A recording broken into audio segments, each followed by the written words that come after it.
잘생긴 얼굴, 높은 상품성은 처음으로 산타페 차량을 완전히 누르고 기아가 현대차의 판매량을 넘어서는데 1등 공신한 차량이 바로 소렌토 차량이죠. 이전 영상에서 국내에서 최초로 포착된 테스트 차량이 소렌토 차량이라는 것을 알려드렸는데요. 주요 디자인에 있어서 완전히 일치했었죠. 하지만 처음으로 포착된 차량은 틀만 변경이 되었고 휠을 포함한 핵심 디자인은 초기형 테스트 차량에서 제대로 갖추지 못한 것을 확인할 수 있었죠. 최근 해외 채널을 통해서 이전에 포착된 차량보다 양산형으로 변해가는 테스트 차량이 포착되었습니다. 그런데 예상했던 것보다 디자인의 변경의 폭이 제법 클 것 같은데요. 이렇게 된다면 페이스리프트 그 이상을 기대해봐도 될 것 같네요. 변경될 디자인과 핵심 상품성 그리고 출시 일정까지 빠르게 알아보시죠.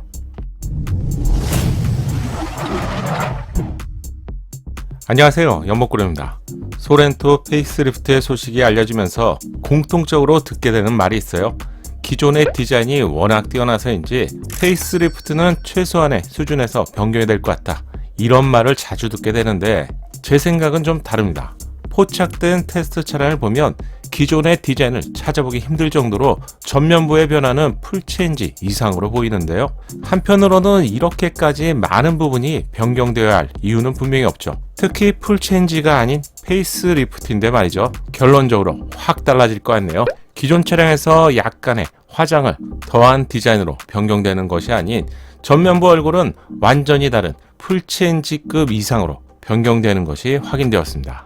디자인의 방향성은 최신 디자인으로 목표는 EV9의 핵심 디자인 요소가 반영이 되는 것 같아요. 여기에 그동안 국내에 출시가 되지 않아서 원성이 높았던 텔룰라이드의 디자인 요소가 대폭 반영이 되면서 기아가 미처 갖추지 못하고 있는 대형 SUV의 빈 공백까지 채우게 될 것 같네요. 새로운 디자인의 방향성을 가장 잘 보여주고 있는 예상도는 네이버 블로그를 운영하시는 다민님의 예상도인데, 호랑이의 눈망울처럼 강렬하게 보이는 기존 소렌토 차량과는 완전히 다르죠.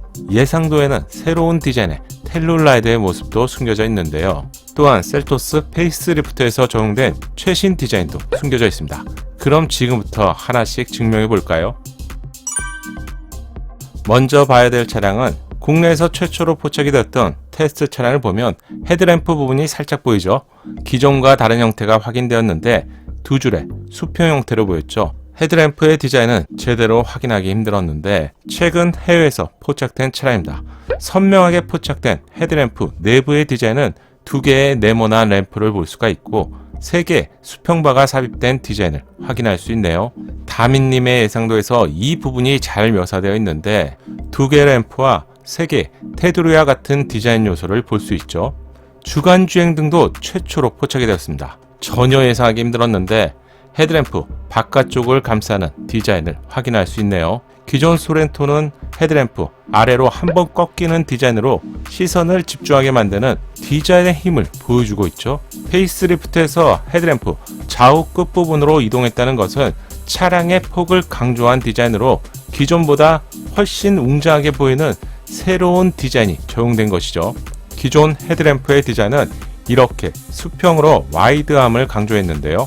페이스리프트에서는 수평이 아닌 수직으로 뚝 떨어지는 웅장함을 강조한 새로운 디자인으로 변경이 되었습니다. 램프의 형상도 확실히 알아볼 수 있는데 두 개의 네모난 램프가 보이고 램프 위아래로 세 줄의 라인을 확인할 수 있네요. 좌우 끝으로 이동한 주간주행 등 수평에서 수직으로 변경된 헤드램프의 디자인, 이 두 가지만으로도 기존 차량과는 완전하게 다른 차량처럼 보일 것 같은데 이게 끝이 아닙니다. 헤드램프를 감싸고 있는 범퍼 위에 그릴 영역을 확실하게 알아볼 수 있죠. 그래서 제가 표시해 봤는데 헤드램프를 감싸고 있는 범퍼 위의 영역은 이렇게 생겼습니다. 이쯤이면 어떤 차량이 생각나지 않나요? 바로 내년에 출시될 기아의 두 번째 순수 전기차이면서 대형 전기 SUV EV9이죠. 헤드램프 바깥쪽에 위치한 주간주행 등의 디자인과 세로로 배치된 헤드램프의 디자인, 그리고 헤드램프를 감싸고 있는 범퍼 위쪽의 영역은 EV9과 일맥상통하는 디자인이라는 것을 확인할 수 있겠네요. 그리고 풀체인지급 변화라고 알려드렸던 이유가 하나 더 있는데 타이거 페이스 디자인을 대표하는 호랑이 코 디자인도 변경되는 것이 위장막 커버를 통해서 확인되었는데요. 기존 소렌토의 차량은 보닛이 열리고 닫히는 방식이 라운드로 처리되어 있고요. 이 부분이 열리고 닫히는 방식이죠. 하지만 타이거 페이스 디자인으로 보닛 디자인을 앞쪽까지 길게 연장한 새로운 보닛은 그릴과 맞닿을 정도로 전면으로 확장이 되는 새로운 디자인으로 변경이 되었습니다. 보닛 부분까지 이렇게 변경하는 사례는 많지 않은데요. 그럼 기아의 로고는 어디에서 제공이 될까요? 보닛이 앞쪽으로 연장되었기 때문에 위치가 달라질 것 같은데요. 다민님의 예상도에서는 연장된 보닛 앞쪽에 위치하는데 많이 고민하고 만든 예상도에서 칭찬을 하지 않을 수 없겠네요. 이렇게 된다면 틀은 이미 확인이 된 것이고요. 디테일만 좀 달라지겠죠. 다민님의 좋은 예상도 한 번 더 감사드립니다. 측면부도 변화되는 부분이 확인되었는데요. 어떤 부분일까요? 페이스리프트의 공식인데 처음 포착된 테스트 차량의 경우 소렌토 하이브리드 17인치 사이즈의 기존 휠이 장착되어 있었죠. 새로운 휠 디자인이 포착되었습니다. 기존의 현대와 기아는 공통적으로 5 스포크의 휠을 대부분의 차종에서 공통적으로 사용했죠. 지금 보시는 페이스리프트의 휠은 6 스포크의 디자인인데요. 서 있는 것 그 자체만으로도 마치 바람개비가 돌아가는 것처럼 확실한 방향성을 보여주는 디자인이죠.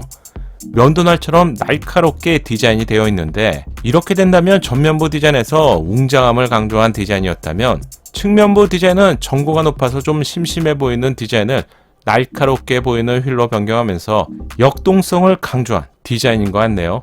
후면부 디자인도 포착이 되었습니다. 전면부의 파격적인 변화와 비교해 본다면 변경의 폭은 조금 작다고 할 수 있겠지만 변화가 제법 느껴지는데 특히 하단부 범퍼 쪽 디자인은 완전히 변경이 되네요. 전면부의 디자인처럼 상세하게 알려드리고 싶은데 영상이 너무 길어질 것 같아서 후면부 변경사항과 실내 변경사항은 제가 다음 영상에서 준비해 드릴게요. 구독과 알림 설정을 하셔야 놓치지 않고 받아보실 수 있습니다. 페이스리프트 테스트 차량이 포착이 되면서 채널의 출시 시기에 대한 문의도 역시 늘어나고 있는데요. 결론부터 말하면 아마 내년 여름 전후에 출시될 가능성이 높아졌네요. 이유가 있습니다. 소렌토는 산타페와 경쟁하는 차량으로 출시 시점도 번갈아 가면서 그동안 출시가 되고 있었죠. 소렌토 페이스리프트의 출시 시점을 확인해 줄 수 있는 차량이 바로 5세대로 풀체인지가 되는 산타페 차량이 될 것 같은데요. 이전 세대인 3세대 소렌토 페이스리프트 차량은 2017년 7월에 출시가 되었습니다. 4세대 산타페 풀체인지는 2018년 2월에 출시가 되었죠. 4세대 소렌토 풀체인지 차량은 2020년 2월에 출시가 되었죠. 이후 4세대 산타페 페이스리프트 차량이 2020년 6월에 출시가 되었습니다. 이때부터 겹치기 시작하는데 4세대 이전까지는 산타페와 소렌토 차량이 번갈아서 출시가 되었지만 4세대부터는 동일한 연도에서 출시가 되고 있네요. 이렇게 된다면 산타페 풀체인지 시기와 맞춰 소렌토 페이스리프트도 출시될 가능성이 높아졌는데요. 그럼 우연일까요? 두 차량의 테스트 차량이 포착된 시점도 지난 8월달로 동일한 것을 알 수가 있고요. 보통 1년이 지나서 양산차로 출시가 된다는 공식을 감안해 본다면 산타페 풀체인지가 출시가 되는 내년 여름 정도에 일정이 겹치지 않는 선에서 소렌토 페이스리프트 차량도 출시 시점이 정해질 것 같네요. 외부 디자인의 변경사항 외에도 실내에도 많은 변화가 예상되는데 특히 인포테인먼트 쪽이 대폭 개선이 될 것 같아요. 또한 파워트레인 이 부분도 변경이 예상되는데 이 부분은 다음 영상에서 이어서 함께 알려드리겠습니다. 제가 준비한 영상은 여기까지입니다. 여러분의 생각도 알려주시고요. 영상이 도움되셨다면 좋아요로 격려해주세요. 소렌토 페이스리프트에 대한 정보를 계속 듣고 싶다면 구독과 알림 설정 잊지 마세요. 감사합니다. 작은 도움이 되셨다면 좋아요 부탁드리고요. 구독과 알림 설정을 통해서 정확한 신차 정보를 빠르게 만나보세요. 감사합니다.